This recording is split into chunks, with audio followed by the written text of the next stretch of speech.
Di sebuah desa terpencil di Indonesia, terdapat sebuah desa yang tersembunyi di balik pegunungan, yang sangat jarang sekali tersentuh oleh orang luar. Desa ini bernama Cintaraja. Warga desa hidup sederhana dengan bertani dan beternak. Namun, ada satu hal yang sangat berbeda di desa ini. Keheningan yang menyelimuti setiap sudut desa. Suasana desa Cintaraja sangatlah tenang. Namun, selalu disertai oleh rasa takut. Rasa takut yang tak terlihat.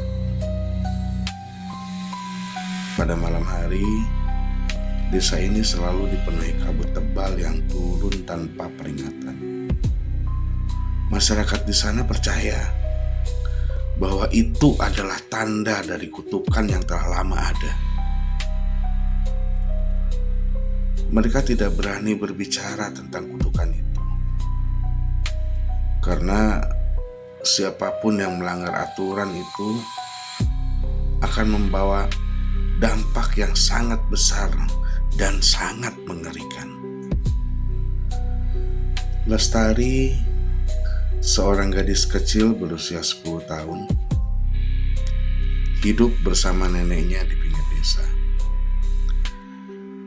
Rumah mereka adalah rumah kayu sederhana yang dikelilingi oleh ladang jagung dan pohon-pohon rimbun.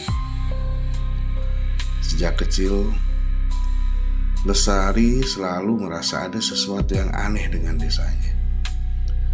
Dia mendengar cerita tentang kutukan yang menimpa desa ini, tetapi dia tidak pernah benar-benar memahaminya. Lestari adalah gadis desa yang sangat ceria. Meskipun hidup di tengah kesunyian yang menyelimuti desanya, ia sangat menyayangi neneknya yang selalu merawatnya dengan penuh kasih sayang dan cinta yang begitu besar. Neneknya adalah orang yang sangat bijaksana dan sering memberi nasihat tentang kehidupan di desa ini. Namun, neneknya selalu menghindari pembicaraan tentang sejarah desa atau kutukan yang dikatakan pernah terjadi. Suatu malam, Lestari duduk bersama neneknya di depan perapian. Neneknya mulai bercerita tentang masa lalu desa Cintaraja. Dahulu kala, kata neneknya, desa ini adalah desa yang penuh dengan kemakmuran. Tetapi ketamakan para penduduknya telah menyebabkan kemarahan alam yang sangat besar. Alam tidak bisa lagi ditoleransi, dan sebuah kutukan pun datang.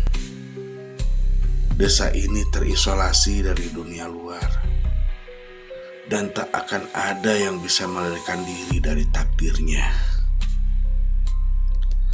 Lestari mendengarkan dengan seksama, meskipun dia tidak sepenuhnya mengerti.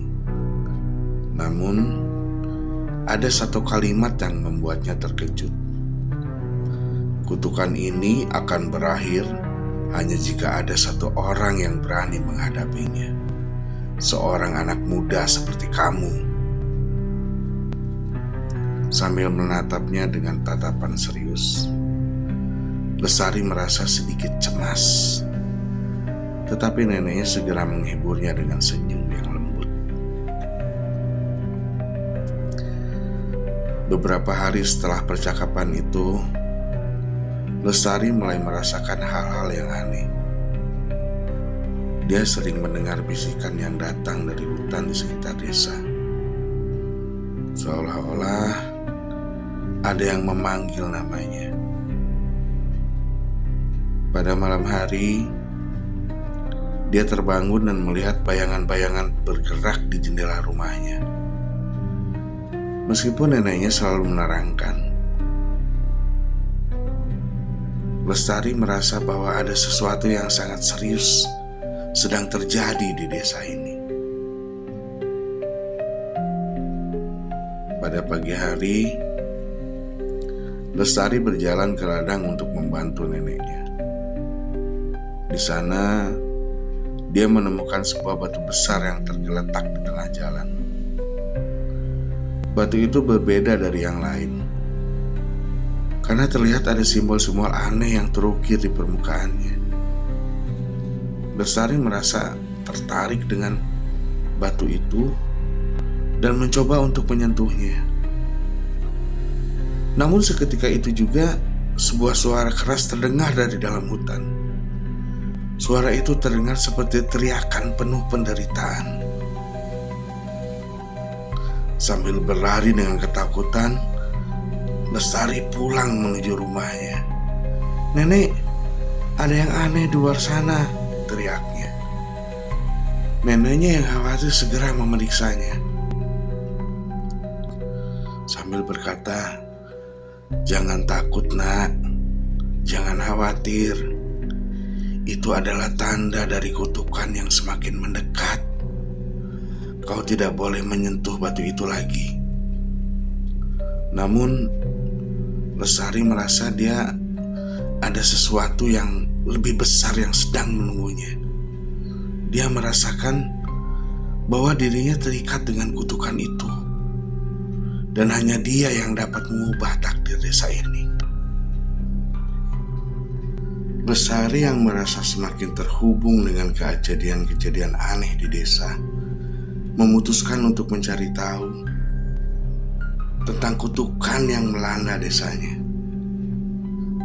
Dia mengunjungi para tetua desa yang masih hidup, berharap menemukan petunjuk tentang bagaimana cara mengakhiri kutukan ini. Namun, setiap kali Lestari bertanya, mereka hanya menggelengkan kepala dan memperingatkan untuk tidak mencoba menggali lebih dalam. "Ada alasan mengapa kutukan itu belum berakhir," kata salah satu tetua. "Ada harga yang harus dibayar, dan hanya yang berani yang akan menemui takdirnya."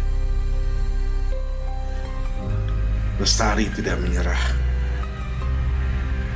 Dia pergi ke hutan tempat batu misterius itu berada, berharap bisa menemukan jawaban yang lebih jelas lagi. Saat ia tiba di sana, sebuah suara berbisik muncul lagi. Kali ini, suara itu lebih jelas dan seperti memanggil namanya. "Lestari, kamu adalah kunci dari kutukan ini." Lestari mengikuti suara itu, dan akhirnya menemukan sebuah gua tersembunyi di dalam hutan. Di dalam gua itu, ia menemukan kembali sebuah batu besar yang bertuliskan simbol-simbol yang sama saat ketika ia menemukan batu di tengah jalan. Tanpa pikir panjang, Lestari menyentuh batu itu. Begitu Lestari menyentuh batu itu, dunia di sekelilingnya mulai berputar. Semua yang ada di sekitar desa berubah menjadi gelap dan penuh kabut. Lestari melihat gambaran masa lalu di desa itu. Bagaimana ketamakan dan keserakahan manusia menyebabkan marahnya alam dan munculnya kutukan. Dia juga melihat bayangan dirinya sendiri, seorang anak kecil yang menjadi pusat dari semua perubahan. Suara itu kembali muncul, kali ini lebih jelas. "Lestari, kamu adalah keturunan dari keluarga yang pertama kali mengutuk desa ini. Hanya dengan mengorbankan darahmu, kutukan ini bisa berakhir."